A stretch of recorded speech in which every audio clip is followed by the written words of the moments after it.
अस्सलाम वालेकुम students, this is the biology class of superior group of colleges. So आज हम पढ़ रहे हैं चैप्टर नंबर 11 बायो एनर्जेटिक्स का नेक्स्ट टॉपिक फोटोसिंथेटिक पिगमेंट्स।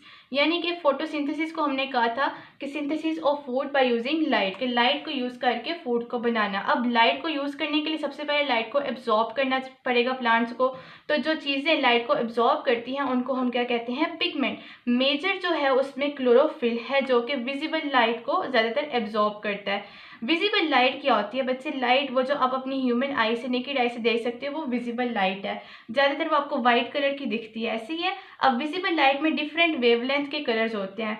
विब गायब की से आप याद कर सकते हो। वी से मतलब वायलेट, आई से इंडिको, बी से blue, green, yellow, orange, red. ये डिफरेंट कलर्स इसमें प्रेजेंट होते हैं, लेकिन इनकी अलग अलग वेवलेंथ होती है। अब डिफरेंट पिगमेंट्स डिफरेंट वेवलेंथ की लाइट को एब्जॉर्ब कर सकते हैं। इसका एक बाकायदा ग्राफ बना हुआ है। वो किस तरह से बनता है? एक इंस्ट्रूमेंट है स्पेक्ट्रोफोटोमीटर। मीटर से आपने याद रखना है कि ये क्या है, एक इंस्ट्रूमेंट। फोटो मीन लाइट, के wavelength of light, her pigment किस तरह से कौन सी वेवलेंथ को एब्जॉर्ब करता है, उसका एक इंस्ट्रूमेंट है। वो इस पूरे ग्राफ को एक स्पेक्ट्रम की शक्ल में, एक ग्राफ की शक्ल में बना देता है। उस इंस्ट्रूमेंट का नाम है स्पेक्ट्रोफोटोमीटर, और वो जो ग्राफ बनता है वो क्या है, एब्जॉर्प्शन स्पेक्ट्रम। अब विजिबल लाइट की जो वेवलेंथ की रेंज है वो 380 से 750 नैनोमीटर है, ठीक है। यानी कि अगर हम क्लोरोफिल पिगमेंट को देखते हैं तो क्लोरोफिल पिगमेंट क्या करता है, वो वायलेट को एब्जॉर्ब करता है, ब्लू की वेवलेंथ को एब्जॉर्ब कर सकता है, ऑरेंज और रेड को एब्जॉर्ब कर लेता है, और वो ट्रांसमिट यानी कि उसमें से पास कौन सी कर जाती हैं, इंडिको, ग्रीन और येलो। अब अक्सर लोग ये सोचते हैं कि क्लोरोफिल क्योंकि ग्रीन है तो फोटोसिंथेसिस में वो ग्रीन जो लाइट है, वेवलेंथ जो है ग्रीन कलर की, वो एब्जॉर्ब हो रही है। लेकिन नहीं, आप लोगों ने दो बातें याद रखनी है। क्या? कि जो चीज़ें एब्जॉर्ब होती हैं, जिस तरह से ये जो वायलेट, ब्लू, ऑरेंज और रेड एब्जॉर्ब हो रहा है, ये फोटोसिंथेसिस में रोल प्ले कर रहा है। लेकिन जो ग्रीन है, जो येलो है, जो इंडिगो है, वहाँ से ट्रांसमिट हो गया, रिफ्लेक्ट हो गई है, वो क्या करती हैं, कलर देती हैं। तो जो चीज़ें एब्जॉर्ब होती हैं सिर्फ वो फोटोसिंथेसिस में यूज़ होती हैं, ठीक है।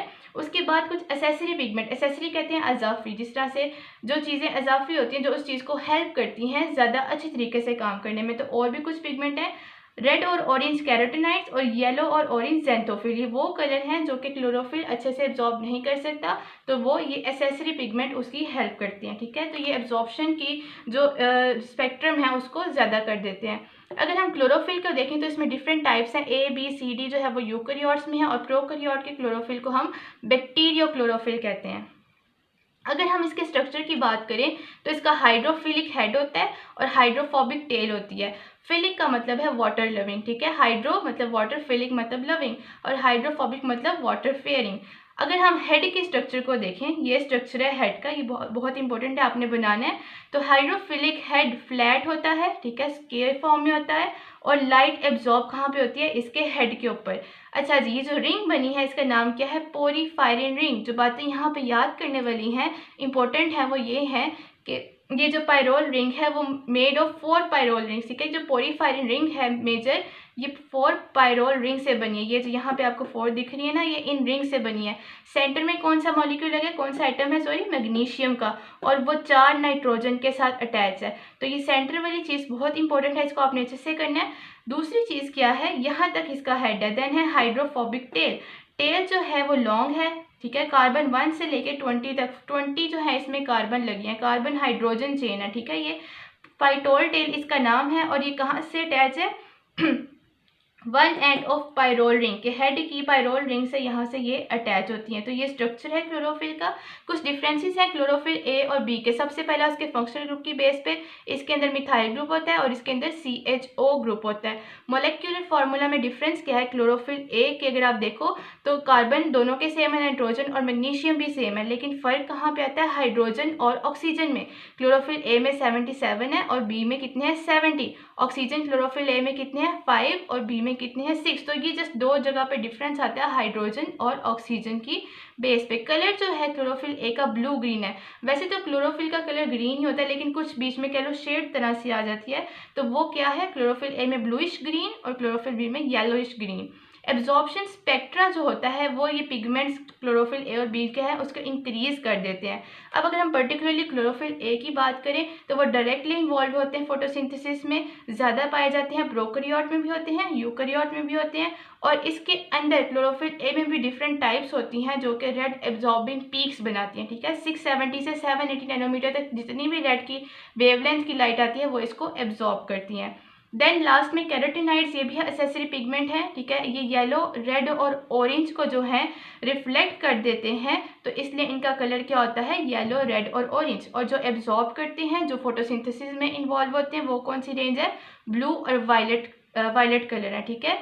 तो ये एसेसरी पिगमेंट है, ये भी एब्जॉर्प्शन स्पेक्ट्रा को इंक्रीज कर देते हैं। जो ये कलर एब्जॉर्ब अच्छे तरीके से कर सकते हैं वो क्लोरोफिल इतने अच्छे तरीके से नहीं कर सकते, तो इस तरह से लाइट को ये ज़्यादा अच्छी तरह से यूटिलाइज करवा देते हैं।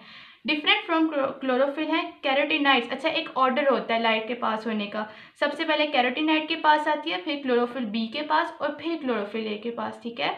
अब कैरोटिनाइड्स की कुछ इंपॉर्टेंस है। सबसे पहले ये कि वो हमें जो है हाई इंटेंसिटी लाइट से बचाती है, ह्यूमन आई को भी और क्लोरोफिल को भी। किस तरह से, ये एब्जॉर्ब करती है, क्योंकि दिन के वक्त बहुत ज़्यादा रोशनी आ रही होती है सूरज से, तो ये उसको एब्जॉर्ब करके डिसिपेट कर देती है, ज़ाया कर देती है, क्लोरोफिल तक नहीं पहुँचने देती। इसलिए सबसे पहले लाइट किसके पास आती है, कैरोटिनाइड्स के पास। लास्ट में जो इसकी इंपॉर्टेंस है वो ये है कि ये हमें ह्यूमन आई को भी प्रोटेक्ट करती है, किससे, ज़्यादा इंटेंसिटी की लाइट से। और इसके अलावा ये एब्जॉर्प्शन स्पेक्ट्रा को इंक्रीज़ कर देती है, वो हमने पहले ही बात की, क्योंकि ये वो वाली वेवलेंथ को अच्छे से एब्जॉर्ब कर सकती है जो क्लोरोफिल नहीं कर सकती। तो ये एसेसरी पिगमेंट है। तो यहाँ तक कि हमारा टॉपिक ख़त्म होता है। थैंक यू स्टूडेंट्स, अल्लाह हाफिज़।